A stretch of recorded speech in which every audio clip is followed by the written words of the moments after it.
జనసేన అధినేత పవన్ కళ్యాణ్ పార్టీ నేతలతో చర్చలు ప్రారంభించారు. తెలుగుదేశంతో పొత్తులో భాగంగా సీట్ల స్థానాల సంఖ్యపై ఇప్పటికే ఒక అవగాహనకు రావడంతో ఆయా స్థానాల్లో పోటీ చేసే అభ్యర్థులపై ఆయన సమాచారం తెప్పించుకుంటున్నారు. తనకు మాత్రమే తెలిసే విధంగా ఆయన ఆయా నియోజకవర్గాలలో తన టీంను పంపించి నేరుగా సమాచారం సేకరిస్తున్నారు.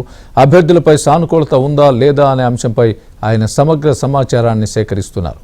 తనను కలిసేందుకు వచ్చిన నేతలతో అభ్యర్థుల ఎంపికపై ఆరా తీస్తున్నారు.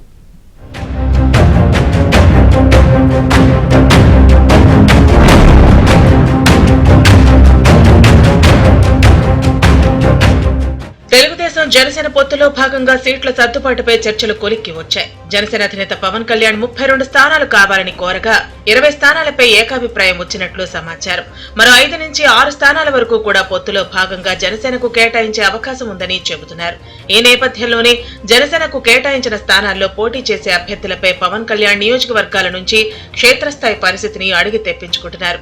ఆయా స్థానాల్లో పోటీ పడుతున్న అభ్యర్థులపై పవన్ కళ్యాణ్ సమాచారం సేకరిస్తున్నారు. గెలుపు గుర్రాలకే సీట్లు కేటాయించేలా ప్లాన్ చేస్తున్నారు.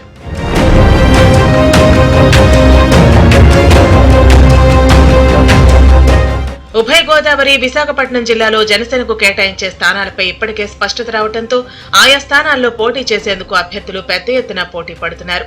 ఈ నేపథ్యంలోనే పవన్ కళ్యాణ్ బలమైన అభ్యర్థుల కోసం సర్వేలు చేయించడంతో పాటు ఆయా నియోజకవర్గాల్లో ప్రముఖ నేతలతో కూడా ఫోన్లో మాట్లాడుతున్నారు.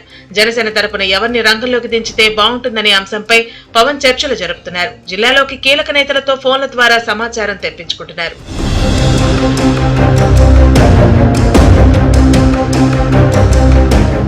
జనసేన అధినేత పవన్ కళ్యాణ్ సోమవారం పార్టీ కార్యాలయంలోనే మకాం వేశారు. Political affairs committee chairman Nadendla Manohar, party కీలక నేత నాగబాబు కూడా పార్టీ కేంద్ర కార్యాలయంలోనే ఉన్నారు. తనను కలిసేందుకు వచ్చిన నేతలతో పవన్ కళ్యాణ్ మాట్లాడారు. తమకు వచ్చిన నివేదికలను పరిశీలించడంతో పాటు క్షేత్రస్థాయిలో ఉన్న పరిస్థితిని నేతలను పవన్ కళ్యాణ్ అడిగి తెలుసుకుంటున్నారు.